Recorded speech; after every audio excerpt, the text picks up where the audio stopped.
Hello and welcome to Conversations with the Voice of Reason. I'm your host, Benjamin Boyce, and today's conversant is Milli Hill, who is a UK author focusing on women's issues such as birth and women's reproductive health. She's got several books out there and they've all done very well. One will be released in a couple of weeks here and you can pre-order that if you are so inclined. It's titled, and this is not necessarily a topic that I would ever think of writing about myself, quote, "My Period, Find Your Flow and Feel Proud of Your Period," end quote. That is a book aimed at prepubescent girls to give them a positive understanding of what it is to deal with that part of being a woman. Some months ago, she got into a disagreement about what it means to be a woman in one of these various social media environments, and she was very intensely canceled and hounded for months on end. And some weeks back, she decided that enough was enough and she wanted to speak out about her side of this story and the way that she's being treated within the birthing community, within this community that is for and by and about being a woman, which is now trying to be inclusive of other things than a woman. You know, it's a nuanced topic, more or less, but her treatment is, I don't think, warranted whatsoever. I have her on. You can listen to her story yourself. She's great and has a lot of insight into this issue of being a woman and giving birth and all the stuff that comes with that. So do check out her books. Links are in the description. Without further ado, here is Milli Hill. There's a lot of issues, but we can just concentrate on the ones closest to home, or we can talk about your actual work and what you would rather be doing rather than being canceled, or whatever you think would be best to get out there and then to explore. Well, I'm happy to talk about whatever you like, really. I mean, up to you. It's been actually really good to talk about what happened in November in many ways. For me, I found it quite cathartic because I haven't talked about it since. So to suddenly feel free to talk about it and to share some of my thoughts on it is quite nice. What changed that prompted you to allow yourself to speak about this, speak it openly? I think it was kind of a gathering of momentum, basically, in the zeitgeist. Basically, seeing people like the Maya Forstater ruling. I know you've had her on the podcast, haven't you? And when she sort of won her case, I think that was quite an important moment. And then there was an essay written by Chimamanda Adichie, which she's a novelist, an amazing novelist. But she has been cancelled for saying that trans women are trans women. So she wrote this very beautiful essay entitled "It is Obscene." And what she was really addressing was not the issues around her views necessarily, but, the entire sort of atmosphere that we're living in at the moment, and how people can try to bring you down for your opinion. And I thought it was really beautifully done, obviously, because she's a great writer. And then the next thing that happened was Jesterwalls. Have you heard about what happened with her? No, who's that? She's a embroiderer. She's an artist who makes beautiful embroidery. And she makes these, amongst other things, she makes these patches which are just like floral. They're like you iron them onto your clothes and they're just different beautiful flowers. And they were stocked by the Royal Academy in their shop. And the Royal Academy got wind of something that she'd written a while back where she talked about her own gender critical views. And she's a very interesting woman because she's from a East Germany background. She talks a lot about her experience of, the Stasi and her, what she's seeing reflected in what's happening now. Her father is, I don't want to misquote her here, but as far as I understand it, her father is sort of like sometimes cross dresses. She's grown up in a very sort of liberal household. She's very artistic. She moves in very sort of artistic, free thinking circles. So she doesn't fit the mold that people necessarily want someone who speaks out about gender to fit, and she's quite young as well. And so when the Royal Academy found out that she'd written this essay about gender, a gender critical perspective, they said they weren't going to stock her patches in their shop anymore. And she got wind of this through social media. In fact, they did an Instagram story about it, I think, which was very ill-advised. And there was a really big outcry here about it. And she was on all the radio stations, all the TV channels, and all the newspapers. And the Royal Academy didn't say anything for about 4 days. They didn't go on any program or make any statement. And then they just apologized. So I thought that was amazing. When I heard that they'd apologized, because I was following her story really closely, that was the final sort of push for me. Because I just felt like I want an apology too. I haven't got one though. It seems, well, if the same thing happened in Canada, and it has, and it continues to, the media doesn't say anything about it. So Britain, or UK media at least, is now playing game and opening up these stories of cancellation. So yeah, I think it is opening up. I mean, you know, on Woman's Hour, we have a program here on Radio 4 every day in the morning called Woman's Hour. And they had a discussion about Laurel Hubbard, the weightlifter, on that program 2 or 3 weeks, well, 3 or 4 weeks ago, which I also thought was that was another thing that kind of thought, wow, it was a really open discussion, and the journalist really challenged the person that they had on who was defending the decision to allow Hubbard to compete as a woman. So I thought even I was quite shocked by that, because it seems to be that, you know, like you say, things are opening up and people are more able to kind of challenge some of these ideas. So there's a pretty amazing pedigree within Britain of feminism. Feminism actually, I think it even kind of started there in a sense. There are strains of American feminism and UK feminism that are different, but it's kind of a long-standing tradition amongst the female Brits to stand up and speak their mind on things. Yeah. There's a huge movement in the UK right now of feminism. And it's actually, you know, I felt like I really wanted to be, as a feminist, I've always been a feminist, you know, but seeing women really standing up and being counted, you know, woman after woman after woman, I thought, you know, I kind of want to, I felt, you know, I know people have said since I told my story, oh, you know, you haven't been silenced, you've been in the papers and this kind of thing. It's like, well, actually, I did feel really that I had been silenced for a long time. What happened when I got attacked online, it was like last November. So it's quite a long time that I've just been kind of pottering along, trying to keep a low profile and not saying anything. And all of that time feeling quite afraid, you know, that I was going to get attacked again. It's a horrible feeling. And I hate the idea of not having a sort of full freedom of speech, you know, like literally every day thinking of thoughts and thinking, I'd like to write about that.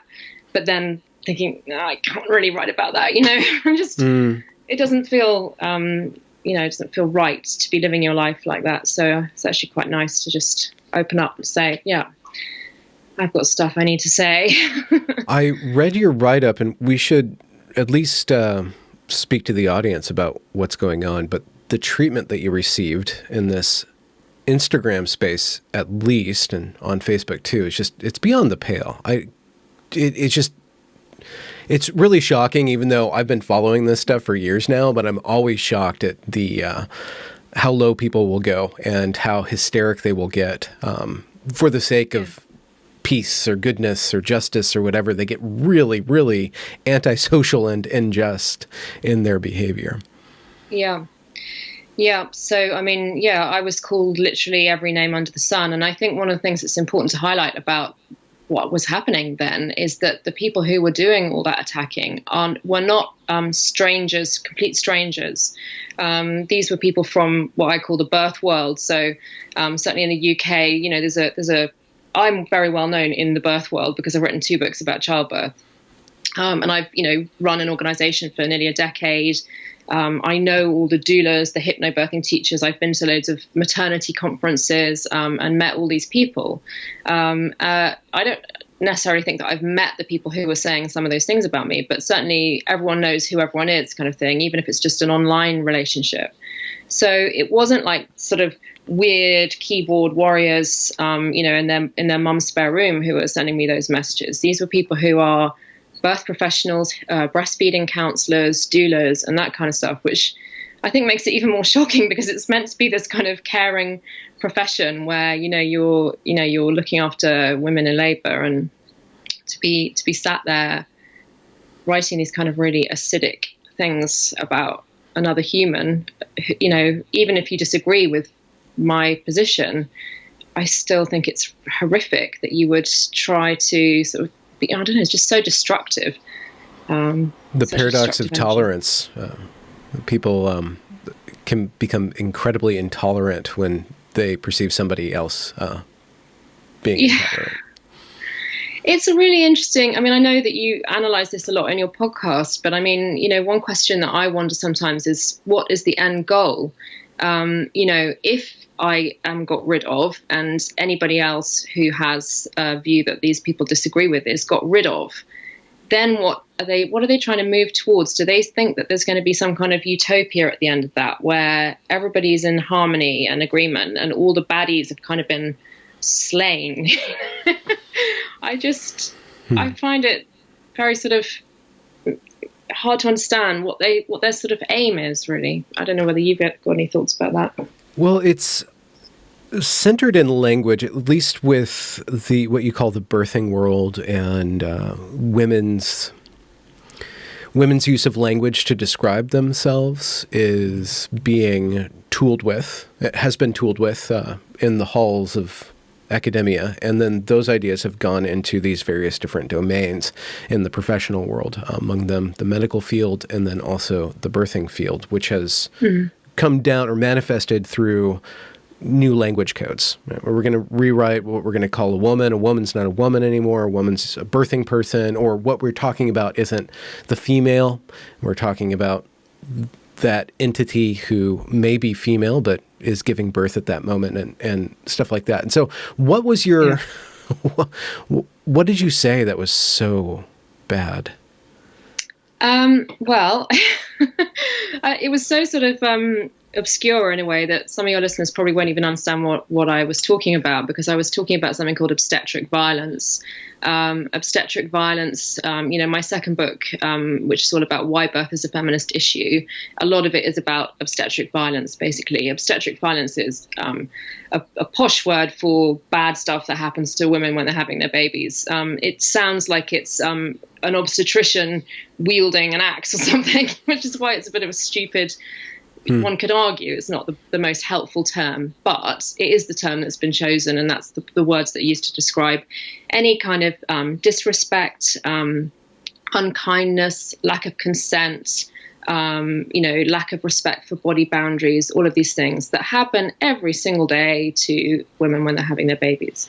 So the thing that I got in trouble for was somebody had done a post about obstetric violence. And actually, as it happened, it was the International Day to End Violence Against Women.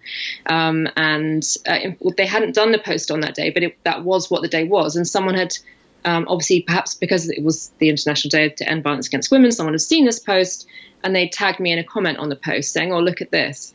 And the post had a number of slides in it, and some of them did mention women. But one of them talked about obstetric violence being part of power and patriarchy. And then it said the birthing person is seen as the fragile sex. And that jarred with me, because I thought, hang on a minute, you're ignoring a lot of, feminist discourse here when you're talking about the fragile sex. This is what my book is about. It's about how, patriarchy and misogyny plays out its power games in the birth room. So this whole idea of women being the fragile sex, that belongs to a whole section of, feminist thought. And then putting the idea of birthing person with that they don't go together. So I just pointed that out. I just said, obstetric violence is violence against women. It's women who are seen as the fragile sex. Basically, just saying let's not lose track here of what I see as the problem in birth, which is that women are giving birth within a patriarchy where their needs are not properly understood, their physiology is not properly understood, they're not properly respected, they're treated as vessels, they're treated as containers for the baby. They're told a healthy baby is all that matters. All of this stuff that I write about and written books about. And that was all I said. I think obstetric violence is violence against women. So the person who made the comment came back and said, obstetric violence can happen to trans people and non-binary people too. And I said, well, in my view, it's part of violence against women. I mean, I'm using that with a kind of capital VAW, violence against women, the big umbrella of, as a concept, not just with lowercase. Do you know what I mean? So I said, if you want to say birthing people, that's up to you, but I think it's violence against women. And that's all I said. And all hell broke loose. My comments were screenshotted by somebody who's a doula and shared on the Instagram stories that she had, talking about how I was, so horrific and violent. And it just went from there. It just became like a complete bin fire of Instagram stories and comments and people just going absolutely nuts over it. The language that they use, as you show in your write-up, it's just so, it's ridiculous. I mean, I can't suppress like a chuckle when these people are flipping out about language use. That's the most violent thing that could happen, is somebody describing you in a way that you don't want to be described, or it's even surrogate offendedness. They're probably offended on behalf of other people, which makes it even more weird and hysterical. Yeah. But I think in a way, the more I think about it, the more I think I can see now why it bothers people, because even though I'm trying to talk about, trying to discuss the concept of obstetric violence and the concept of violence against women, all that, what I've actually done there, rightly or wrongly, is I've got to the nub of this ideology, because I've said, there is such a thing as a woman, and women are oppressed on the basis of their sex.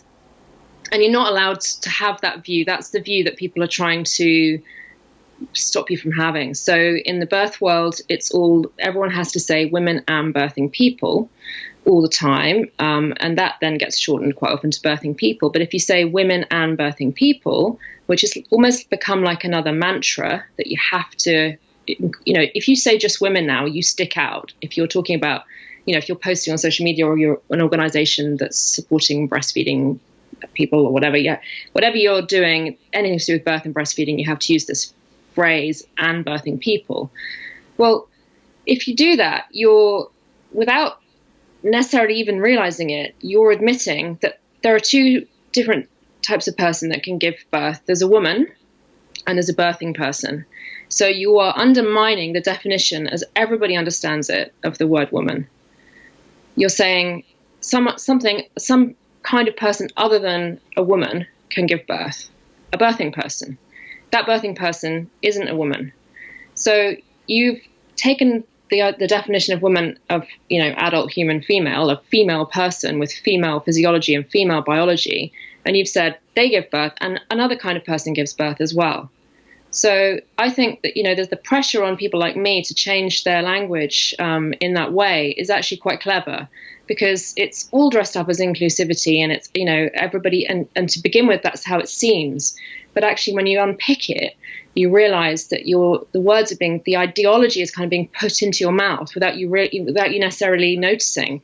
You're saying not everyone who gives birth is a woman, and in that sense, and I know that's true. If you use a different definition of woman, that is true. But if you hold tight to the definition of woman as a female person with a female body, then it isn't true. The only person who gives birth is a woman, a female person. That phrase birthing person, doesn't that go at least start in the direction of reinventing woman as the vessel for the child? Isn't that like reinscribing this objectification or this, I don't know, this distance between the function of giving birth and that entire process and collection of biology and culture that goes into what a woman has to navigate, being female for her whole life. And then doesn't that it just kind of breaks woman apart, right? Is that why you want to keep woman, so you can conceptualize something as more holistic? Well, I mean, for me, I don't work necessarily directly with anyone who's pregnant anyway, because I mainly am a writer. But in terms of midwifery, etc., I think it's really important that they understand, someone working as a midwife or a doula does have some competency in working with people who may not identify as being a woman and people who may want to be called other pronouns and all of that stuff. I think that's, it's important, because what I've always advocated for is individualized, respectful care for everybody. But there's a difference between changing your language at an individual level and changing your language at a population level and changing your language in all the books and in all the websites and in all the organizations and in all the charitable objectives, which is what's happening.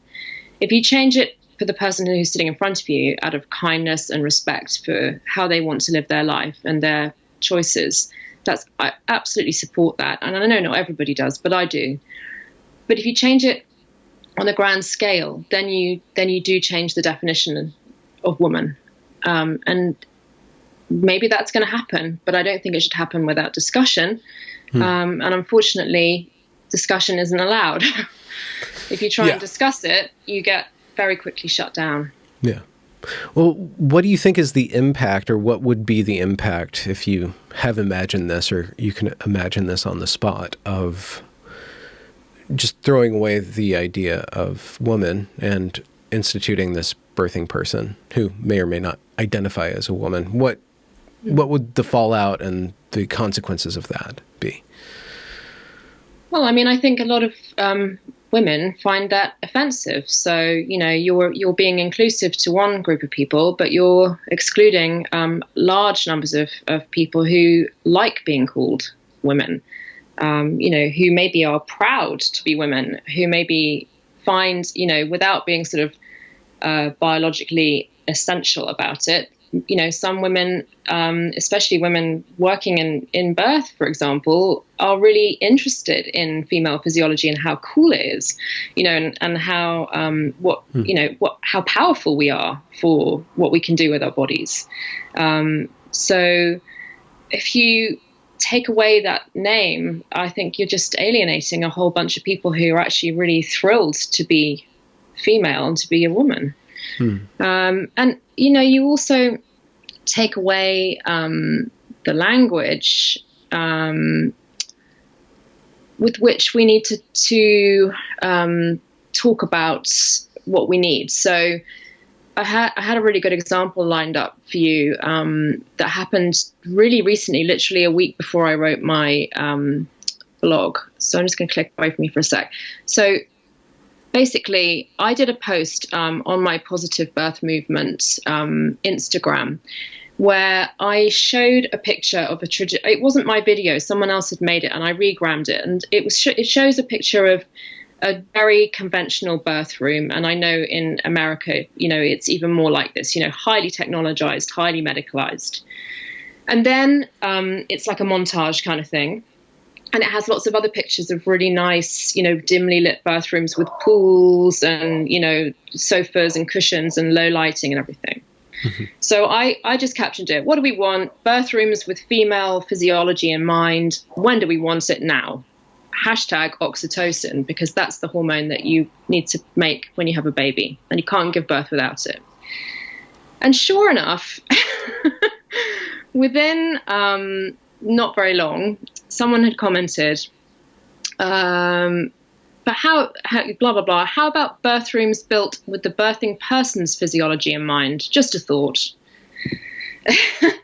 So what they're asking for there is for me not to, they're not even talking about the word woman, they're talking about the word female. So they're saying not to talk about female physiology, but to talk about birthing person's physiology. Well, that totally gets in your way when you're trying to change and improve birth. We've got decades of women giving birth in environments that were built for the care provider, forward slash for men. Women giving birth on a bed, on their back with their feet up in stirrups, that's not helpful for the woman. Who is it helpful for? It's helpful for the person attending them. It's helpful for traditionally the man, and now also, the midwife. It's helpful for the system. Women giving birth in very brightly lit rooms. Who's that helpful for? Not for the woman, because women produce oxytocin, the birth hormone, when they're in dimly lit spaces. People coming and going all the time, checking, beeping, machines, etc. All of these things are for the patriarchy, if you want to bring it down to that, or they're for the system, the care provider. We've had decades and decades and decades of this, and now finally people like me and other people are coming along and saying, listen, this is crap. You're putting women in a position on a bed, on their back, in a brightly lit room, surrounded by strangers, and these women are struggling to give birth because their bodies are not designed to give birth in that environment, because they're mammals. And then after they have problems in their labor stalls, the system comes in and rescues them with all these interventions. And then the system gives itself a great pat on the back and says, thank goodness we were here to help this poor woman whose body doesn't work very well. So you can see how this is all kind of, underpinned by feminist ideas, really. And so to challenge that, we need to be able to talk about female physiology. We need to be able to say birth rooms, it's not that birth rooms haven't been built with people's physiology in mind. They haven't been built with women's physiology in mind, and women's physiology is different, But, literally had someone coming along to correct me, to tell me that I shouldn't say that. So it really takes away the language that we need to use to change things. Mm-hmm. I guess it's not ridiculous because they take it so seriously, but they also use menstruating person or menstruators. So the entire life cycle of the female is now being cloaked in this non-gendered language, I guess. And it might be the case, just to do some devil's advocacy, it might be the case that we, in our generation and in our upbringing, have a romantic attachment to the idea of the woman.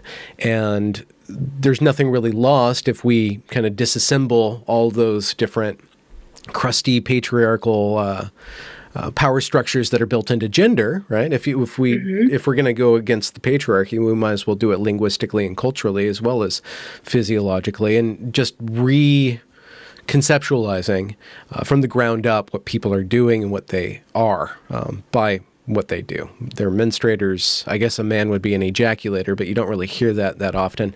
No, and that's interesting, isn't it? Why are men not being pressured to change their language? Well, because we don't have celebrations of ejaculation, like marches through streets or French towns being taken over by, like a day of ejaculation like they do. You want to, though.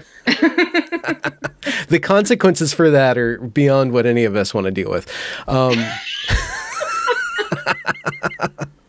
But it is interesting that this very female space, that's, I don't even know, like, what is it, 99% of birthing workers are female, right? Other than doctors, the entire industry. And especially on Instagram, I'm sure it's mostly women. Yeah, even if they're obstetricians and doctors don't tend to hang around on Instagram much. No. Yeah. So it is really interesting that this meme or this meme complex has really moved into a female-oriented domain and is using very intense tactics to recreate the entire language. But the question is, what is really lost? And you've hit on that, but what if we have that term of woman? It seems to me that we can conceptualize this entire lifespan of it and not just cut the woman up into menstruation, birth, menopausal person. I don't know if they have gone in that direction, but the entire the things that women go through are encapsulated by woman, so you can actually start to speak about the woman as an entity in time with miniature cycles and grand cycles that are all a part of the same person and impact the woman. And you can have it seems to me on a linguistic or a storytelling level to be much better to think of the female reproductive system as belonging to the woman rather than the woman belonging to the female reproductive system by calling her a menstruator or a birthing person. Yeah. So you're kind of saying what's to be lost if we just ditch the word woman and just, I mean, is that what you're asking? Well, I mean, if that's the end game, I'm just trying to conceptualize what they ultimately want to do as communicators.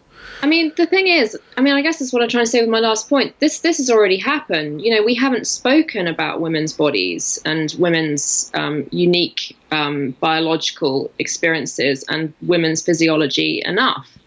And I find it, you know, a very interesting coincidence that suddenly we are starting to talk about, you know, in the last 10 years, there's been a real uprising of women, you know, for example, showing their menstrual blood on Instagram, or showing their pubes hanging out the side of their bikinis, you know, and saying, you know, or showing birth videos, or showing their breast milk, you know, and you know, talking about the clitoris, and, you know, being out there sort of saying, hey, you know, we want to sort of almost reclaiming some pride and some power in their female biology.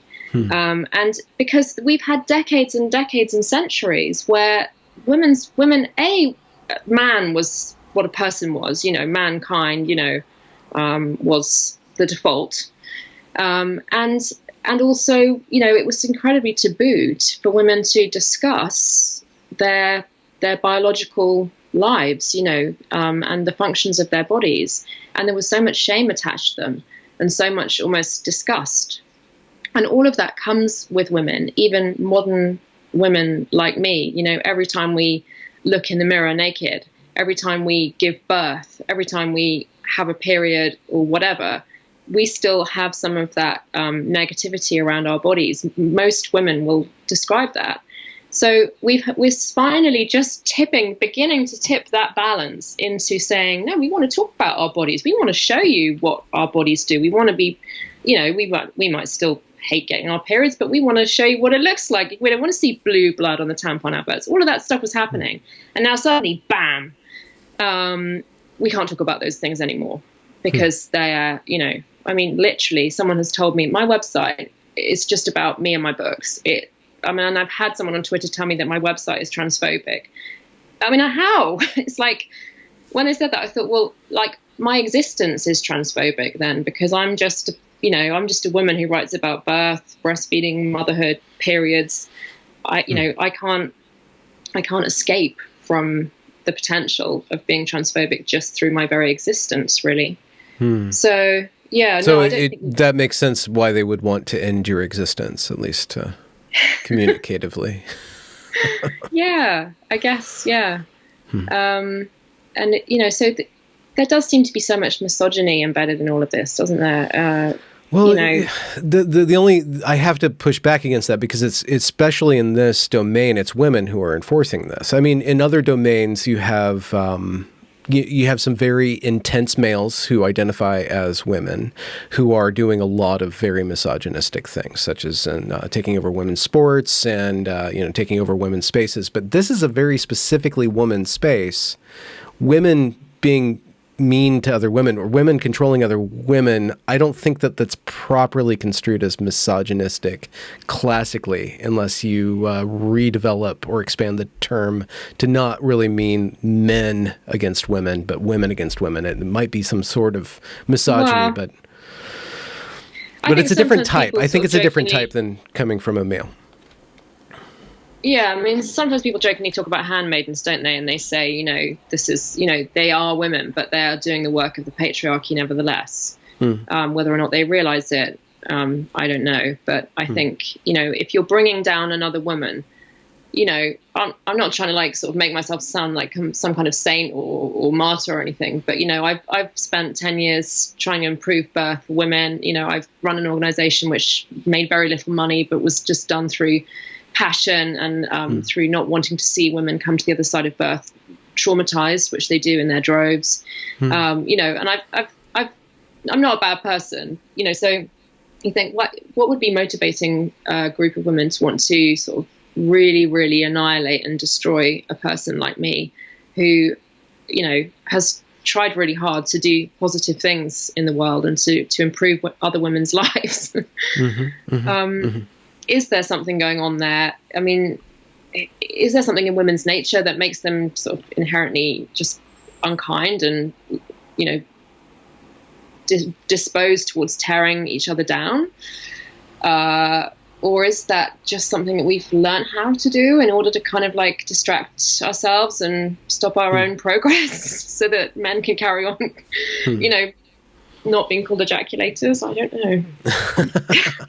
I think that there's just in speaking with many females on this, and also just having a lot of conversations around sexual dimorphism and evolutionary biology and all the different systems that are embedded in males and females biologically, as well as evolutionarily, as well as culturally. I think that there's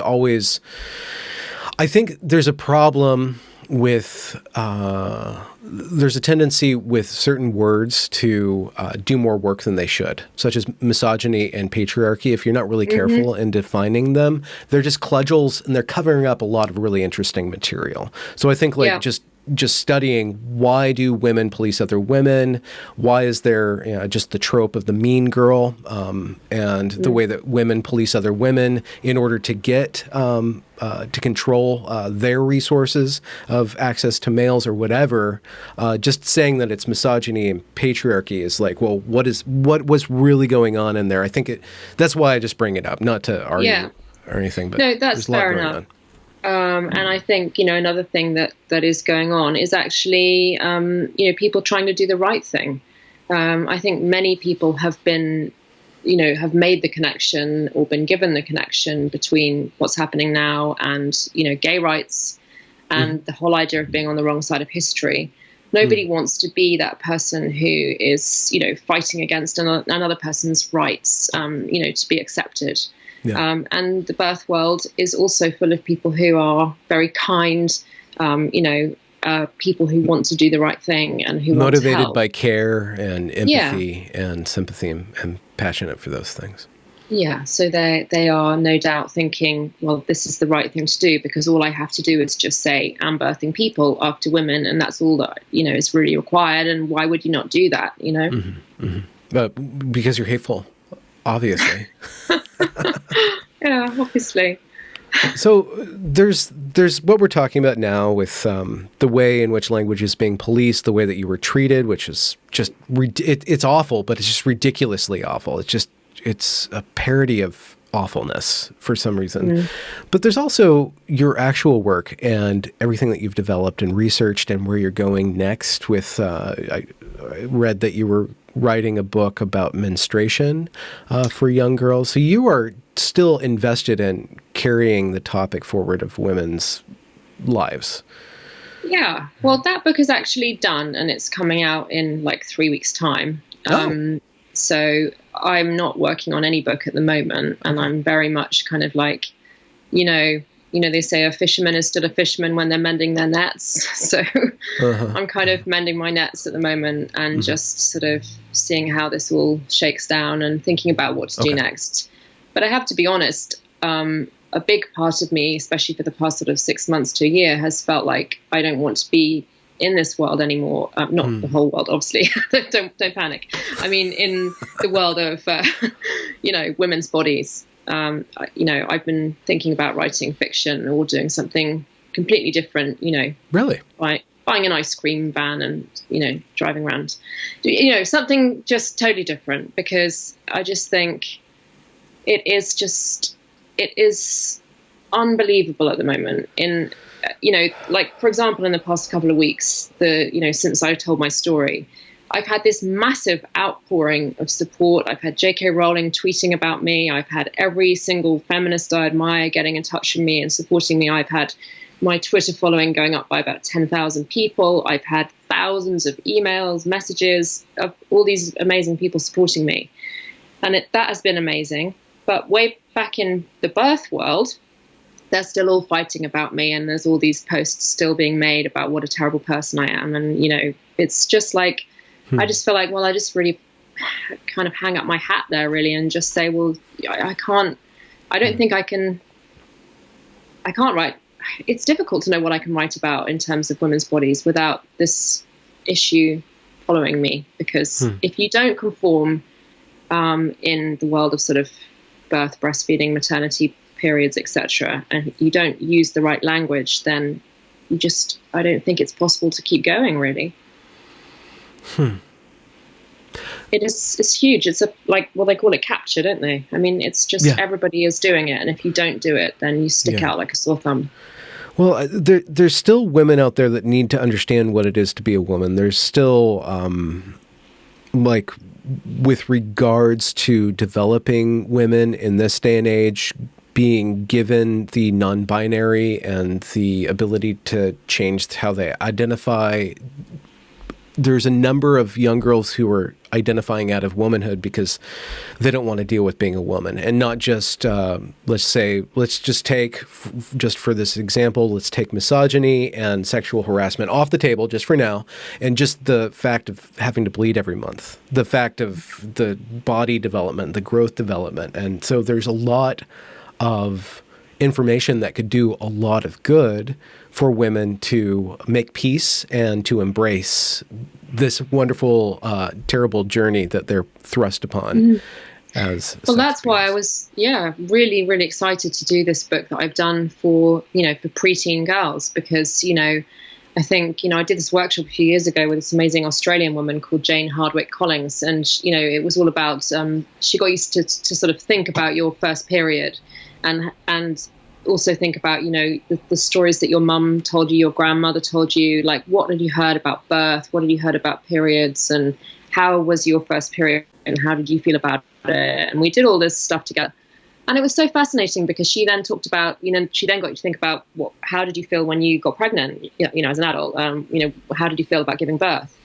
And it really made me join up the dots. And, obviously it's so obvious, that there are connections between all these things, but we tend to think of them as like very separate in a way. So it made me realize how, when we come to give birth, what she said, and I think she's got such an amazing point here, is that when we come to give birth, a lot of the damage has been done. Is, with my books, I might say to a woman, she might be 35 or something, pregnant for the first time, or read this book about having a positive birth.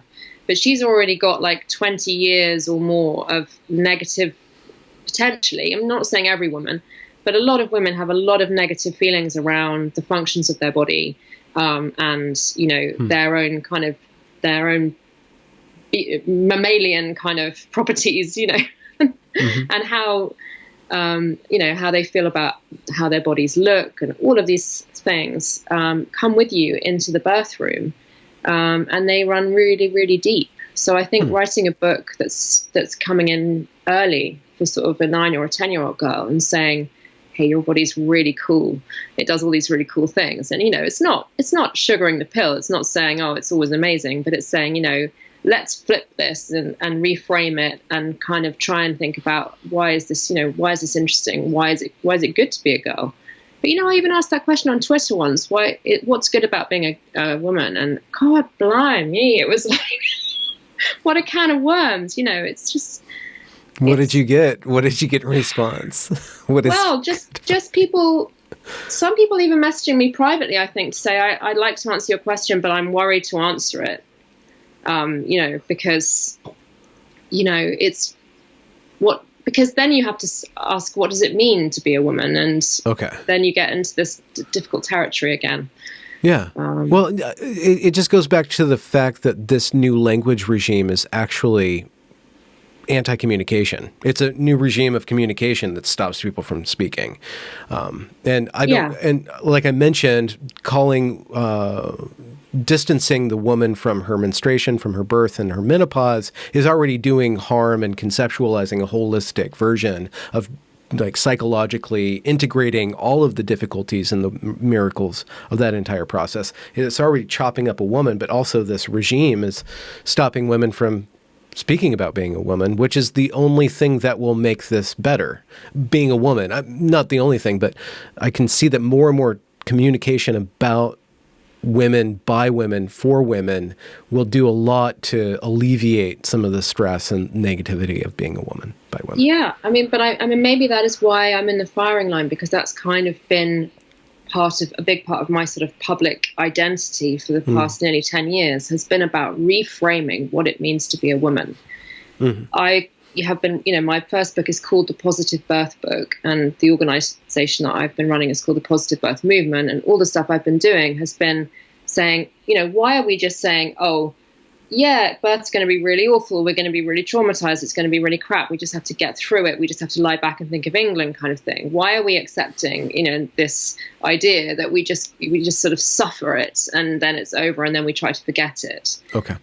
Why can't we have a positive experience? Why can't birth be something that makes us feel powerful? Why can't birth be something that makes us feel strong, makes us feel healthy? Some of the stuff I've written, I've talked to women who have had really, really amazing births, and they find it transformative. They find that it changes everything for them in terms of, a complete line, and that before and after kind of thing. So after they feel they have more confidence in their bodies, they feel they have more confidence in the workplace, they feel more powerful in their sex lives, they feel really, really good about parenting and being a mum. They take a lot of the power of birth forward into the rest of their lives. These are people who have positive birth experiences. Whereas, obviously people that have difficult traumatic births, that also stays with them for the rest of their lives. So I've spoken to women in their 70s and 80s who've still had tears in their eyes about the day, the things that happened to them when they had their babies. So, yeah, maybe they're coming after me because I have tried to do that. I have tried to say, actually, being a woman doesn't suck. Being a woman is actually really pretty good and, quite powerful and exciting and interesting. So I've kind of put myself out there without realizing it. I've stepped into a real minefield. I didn't mean to do that. Yeah, it doesn't seem like you meant to do that. What are some of the preconditions for a positive birth that you found in your research? Well, I mean, it's 100% about how,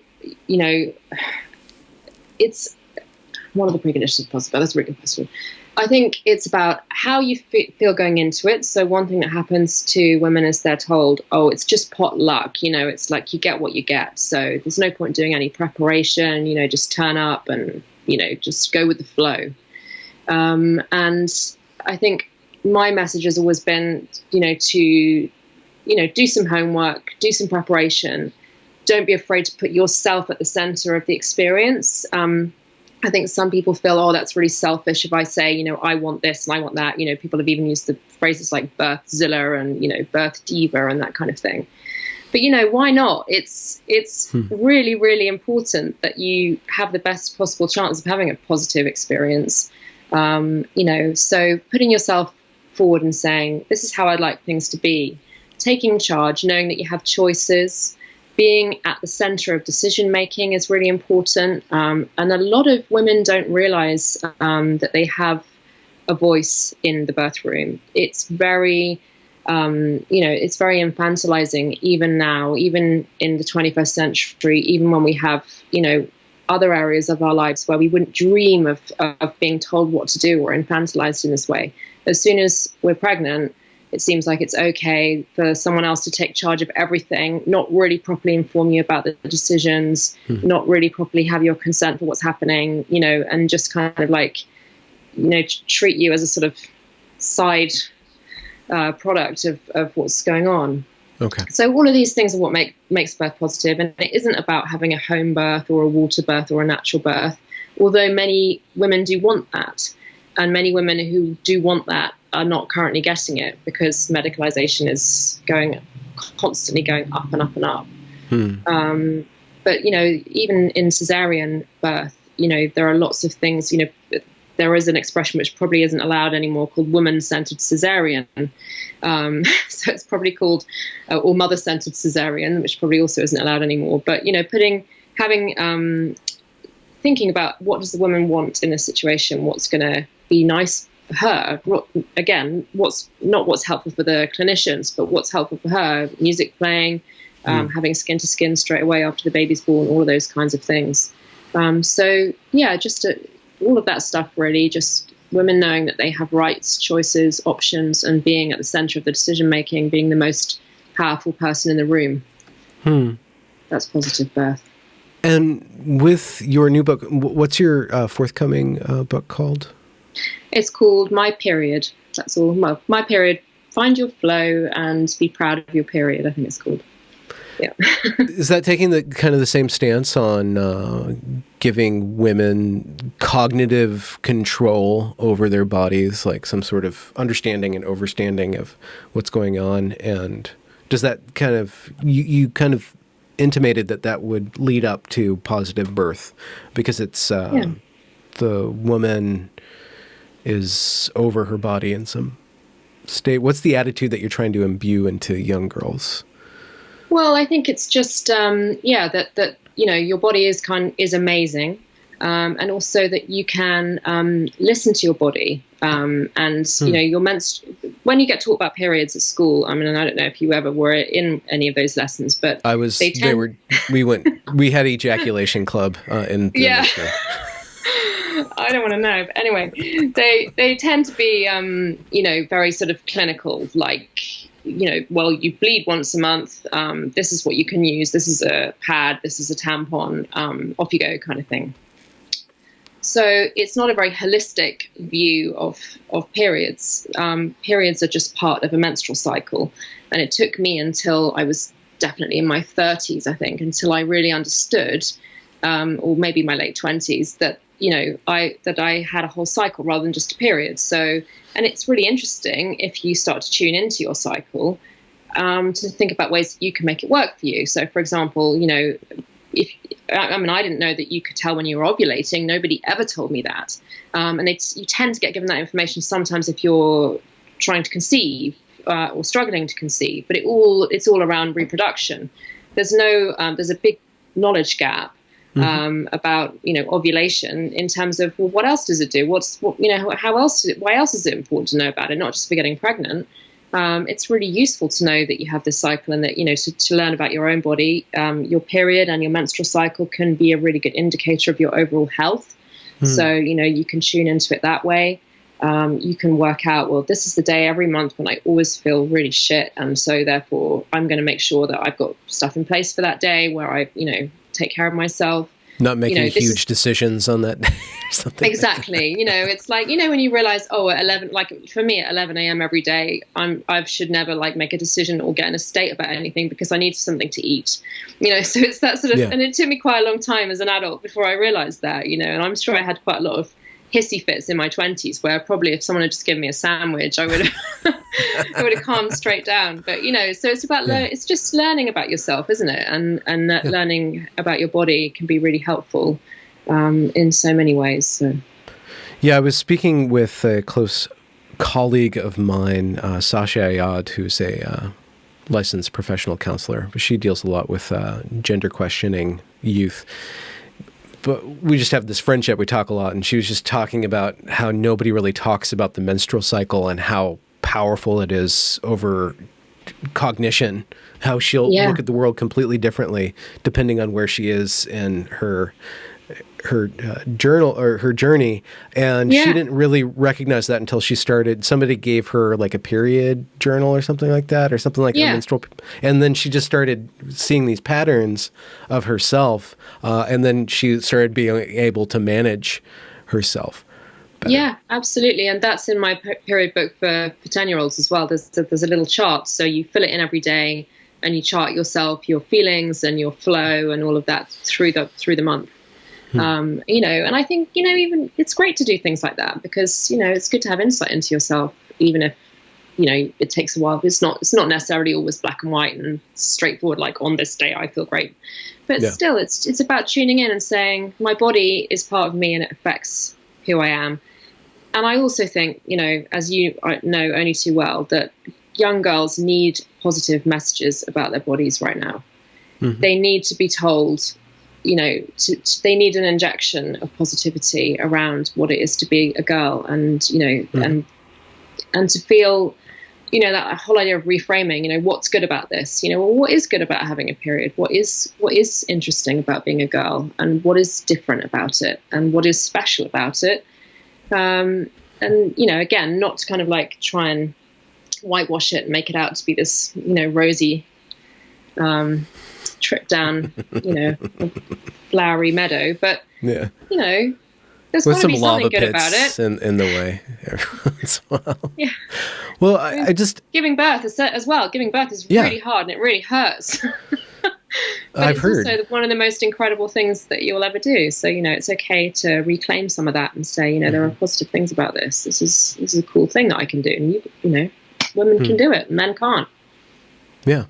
I understand the amount of pressure and the, doing the calculation of whether or not it's worth speaking about this. But I do have to say that there's a big need for people in your position to continue to do the work that you're doing. And I also think that you should fill out the trilogy and do one on menopause, but maybe you're not ready to do that. But it seems like it's just like... Well, getting there. You got to do all the whole thing. I don't know. Yeah. I mean, it's interesting, isn't it, that menopause doesn't seem to be under so much pressure to change. And I wonder if that's just because it isn't maybe as great as some of the others.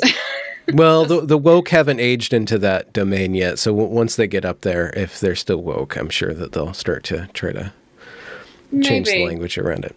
Maybe, but do you think it's also a little bit about sort of fetishizing kind of young girls and youthful bodies and fertile bodies rather than, and does anybody want to identify as a menopausal woman, or would they rather identify as a girl, pretty young girl?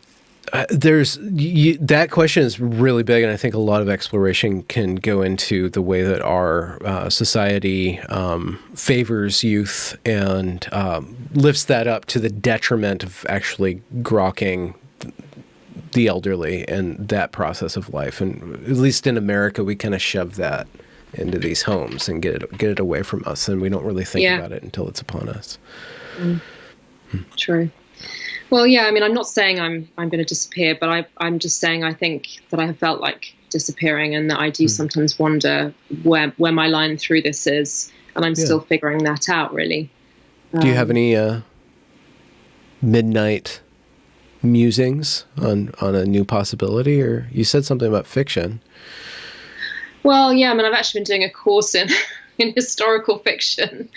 But over the past couple of weeks with all of this stuff going on, I have to admit I have been pretty useless at that as well. So it's about deciding which basket to put your eggs in, really, isn't it? And I haven't quite got to that yet. No, I'm just, at the moment, I'm just letting what's happening happen and just, tuning into the response and just having a think. I mean, it would be really interesting to write a book about some of these issues, maybe, but I know other people are doing that really well too. So it's about finding your own sort of, your own space in that, really. And I'm just thinking about it all, really, and just seeing what happens. I mean, I still don't feel 100% confident that I haven't really damaged myself through speaking about all this. Certainly, you're speaking career-wise, not your brain. You haven't damaged your mind, have you? Hopefully not. Okay. But only time will tell. That's just through the drink. But no, I think there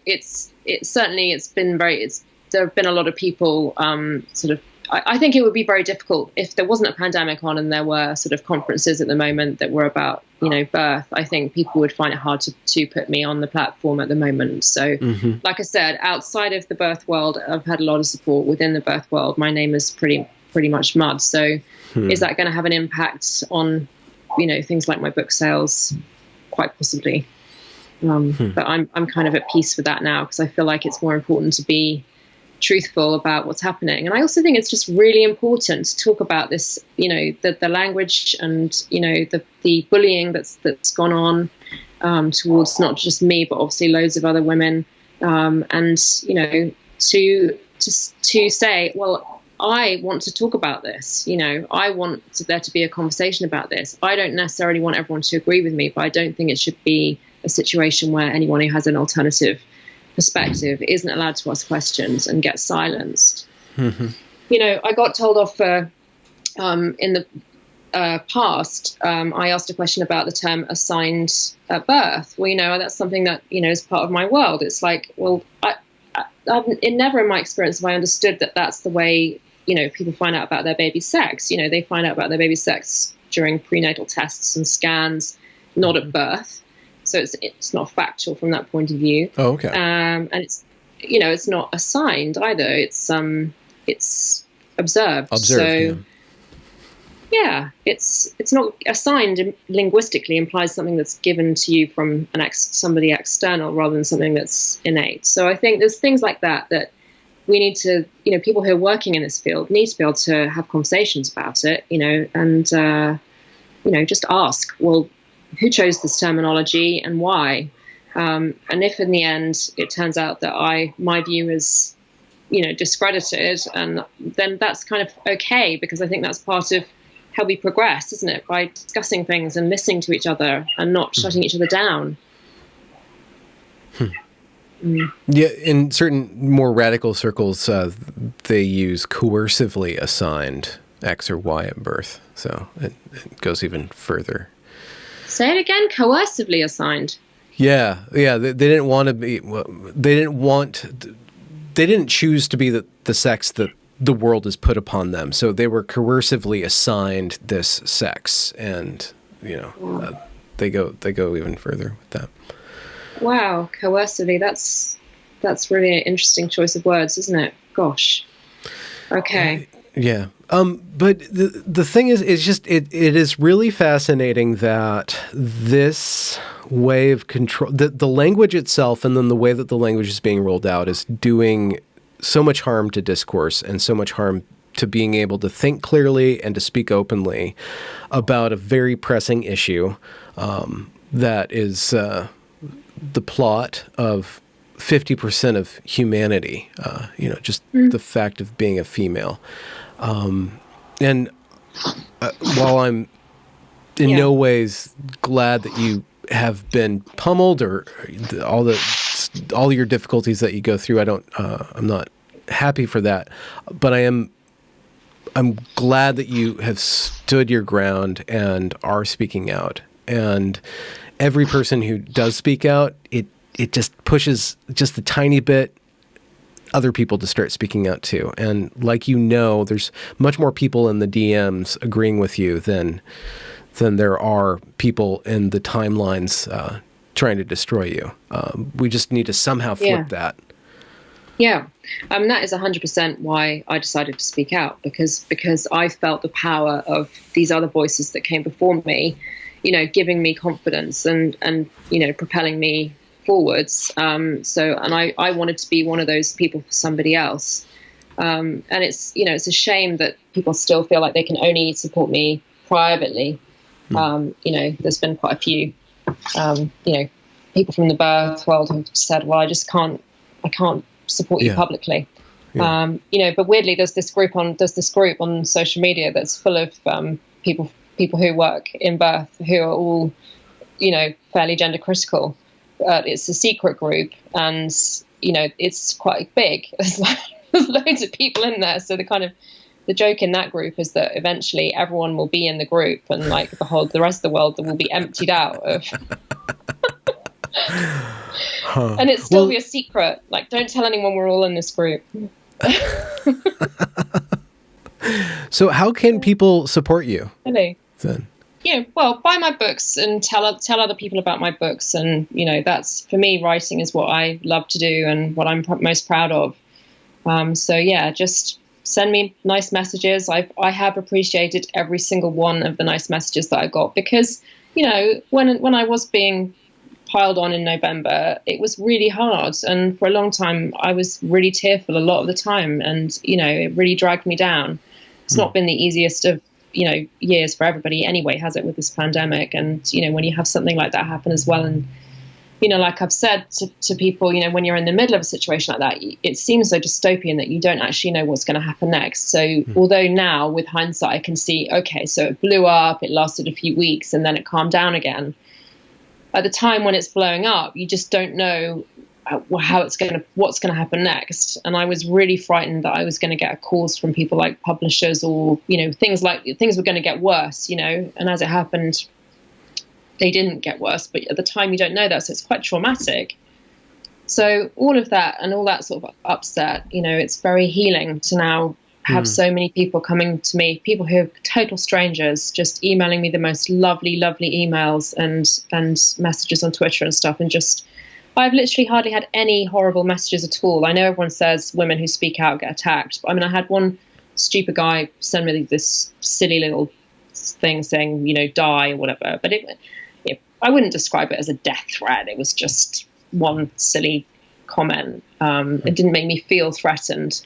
It just struck me as somebody trying to intimidate me. But, apart from that, it's been just an absolute wave of positivity. And that has really been so lovely, because when you're attacked like that, you do start to doubt yourself. You sort of think, well, maybe this is a secret that I've kept from myself, that I'm actually a really awful person. I didn't really notice it until now. Yeah. It plugs into your kind of low self-esteem areas, and it's not very nice. Yeah, well, that's why it works. That's why people do it, because it can control people, at least in the short term. Yeah. Yeah. But absolutely. Welcome to the Cancel Club, Millie. It's fun over here. We have Punch, we have streamers. Yeah. Well, it's even more fun once you talk about it, because then you can't be cancelled anymore. I think that's just so the best thing to do. And I would say that to anybody else who's feeling like they're being sort of bullied into silence, is just talk about it, because they actually can't. I know it's hard. Different people are in different situations, and, people don't want to lose their jobs or have their businesses ruined or anything. But in some ways it's quite difficult to really ruin someone's business. So I think you should just, join the Cancel Club. Well, this particular mode of social control, this cancellation stuff, it doesn't last long. It's really strong in the first act or two, but after so many people get canceled, nobody can take these people seriously anymore. They burn out all of their authority and trust, public trust, because they just cancel one person after another, and nobody's going to trust them. Yeah. Yeah, and I think the majority of people can see it for what it is. And again, that's the perspective that you can't necessarily see when you're in the thick of it. You feel like everyone is saying horrible things about you. But, I live in the middle of nowhere in a little village, so it's quite nice for me to walk down the road and just, I remember doing it at the time and just thinking, they don't know what's going on. They don't know what's going on. They've never heard of this person. You have to remind yourself that the world is a very big place, and that this tiny little group that are having a go at you are not, they're not on, the news at 10. They're just on this little tiny Instagram account, and, not everyone, hardly anyone knows about it. Mm-hmm. Mm-hmm. Well, thank you for your evening, a slice of your evening. I will link everybody to your website and your books, and they can learn more about being female, if they're not already a female, or learn more about being a female as a female, with your books on birthing and menstruation. And with your book, My Period, is going to be out in about 3 weeks then, mid-August? August the 19th it comes out. Oh, and okay. Yeah. In the UK and the US, or just the UK? That is a very good question, and I don't know the answer. But I will try and find as soon as the link is live, I'll link it in the description.